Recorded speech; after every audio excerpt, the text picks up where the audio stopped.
Hello, my friends. Good to see you again. This is 7 English Bible School. Thanks for joining us. And once again, your presence means a lot to me. God bless you and keep you. Locusts reproduce exponentially when the weather is in their favor. With every new generation, the population increases 20-fold. So if a normally dry area stays wet for a long time, the population will explode. And that's what researchers think happened, starting with the 2018 cyclone.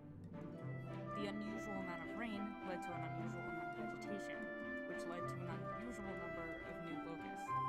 Swarms formed here in the unusually wet desert and made their way into surrounding areas, including East Africa, which itself had just experienced historic flooding in late 2019 from heavy rains caused by In May of 2018, something weird happened over the Arabian Peninsula. A large cyclone passed over the Rubahali Desert, a massive stretch of unbroken sand also called the Empty Quarter. It usually looks like this. But after the cyclone, it looked like this. Lakes had formed between the dunes. The desert was filled with water for the first time in 20 years. Then, 5 months later, it happened again. Another cyclone hit.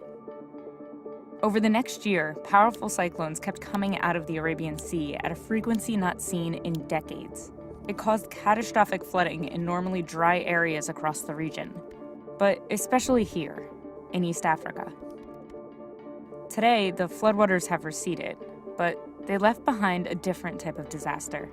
Millions of locusts. A plague of biblical proportions. The worst in 70 years. Their impact devastating. Unprecedented threat to food security. There's no end in sight. This is a desert locust. It's a type of grasshopper that lives across this area from Northwest Africa to Western Asia. Typically, desert locusts spend most of their time alone, in what's called their solitary phase. They only really meet with others to mate. But if the weather starts to shift, that can lead to a transformation. If a normally dry area becomes unusually lush with vegetation, as it would after heavy rains, these insects will start to congregate. That sudden crowding triggers a hormone, and the locust starts to change, both physically and mentally. It starts with a color shift, from a muddled brown color to a bright yellow. Its body shrinks and its endurance increases, which optimizes it for flight. Its brain grows, and so does its appetite. This is called the gregarious phase. They eat and breed, leaving their eggs in the damp soil. When they hatch, they form what are called hopper bands, swarms of tens of thousands of non-flying but voracious insects that move together as a unit. Eventually, they develop wings. And once they take flight, it's almost impossible to stop them. Locust swarms ride the wind, which allows them to travel up to 150 kilometers a day. A single swarm can contain up to 150 million insects per square kilometer. Each one consumes its body weight in vegetation daily.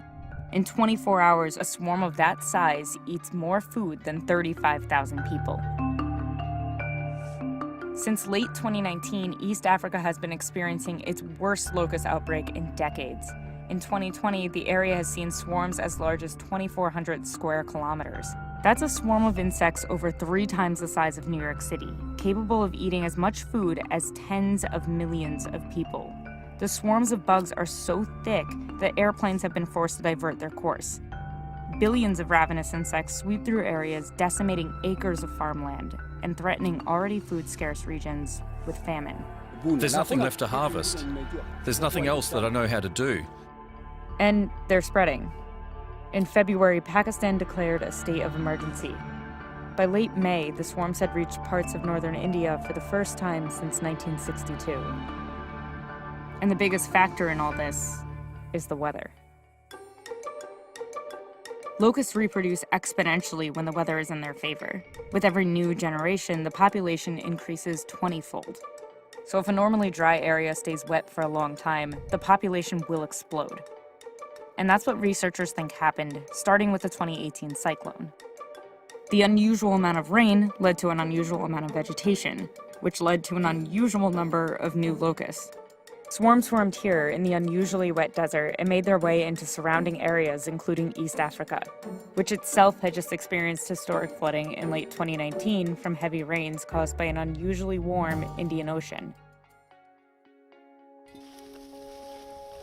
A single perfect storm isn't enough to bring in swarms of locusts of this size. It takes a series of them, something that used to be really rare in this area. But unfortunately, extreme weather that used to be really rare suddenly becoming more common is one of the hallmarks of climate change. That could mean a future with more cyclones in the desert, more greenery where there once was sand, and more breeding grounds for locusts.